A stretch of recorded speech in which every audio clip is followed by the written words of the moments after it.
Hey, pollinator garden friends, well, here we are at another pollinator garden in Harford County, Maryland in late May. And we've got some perennials to show you this time. So we're right here looking at some chrysogonum, which is called green and gold. This little ground cover is supposed to be a replacement for some things like vinca vine and pachysandra and ideas like that, but a cute little partial shade loving ground cover. So I'm here with Joan Paris.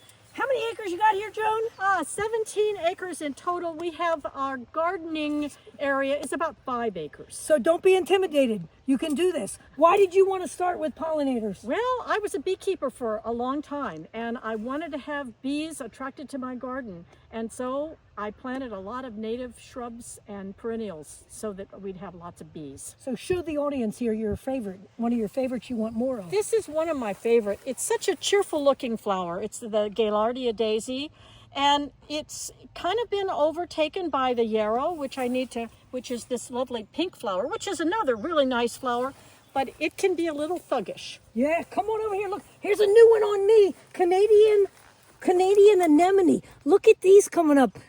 They're pretty flowers in spring. Usually I think of the anemones being more of a late summer flower mixed in here in the yarrows and stuff. And what's this one, Joan? That is penstemon, or goat's beard. Yeah, one of your red cultivars. And it's a nice flower on it. And this one just finished. This is a Chionanthus fringe tree. She's got a nice branch pattern inside there, and the flowers are finished. Can you see up in here? There's some blossoms. The male and the female both flower very similar, but the male makes a lot more flowers because the petals are longer.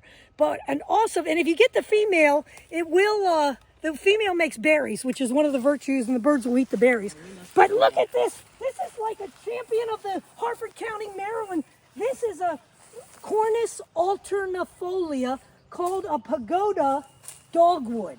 Not your typical thought of dogwood. It makes panicle type flowers laying in layers across the stem. If you could only see this beauty from a distance, it is breathtaking. And Joan said it was an incredible flower covered with insects. Great pollinator tree. You'll have a challenge trying to find Cornus alternifolia in a nursery. Not that common. And come on back down, we'll look at a few perennials. Look right here, blue indigo. It acts like a shrub more than a perennial. But look who's been here. Yahoo, little deer, feeding on them. So if you have problems like that, the best thing to do is put a little fencing around temporarily. Oh, look, a pollinator. See, evidence. We're doing a pollinator video. Thank you, little buddy. Cute. And here's your native cultivar of our native geranium, cranesbill geranium. Pretty cool.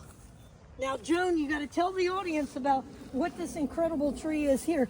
This is a beauty. It's a cultivar of a calycanthus. What are they looking at? It's a Calycanthus Aphrodite, which we bought and planted about 13 years ago. It was supposed to be about 6 feet wide by maybe 10 feet tall.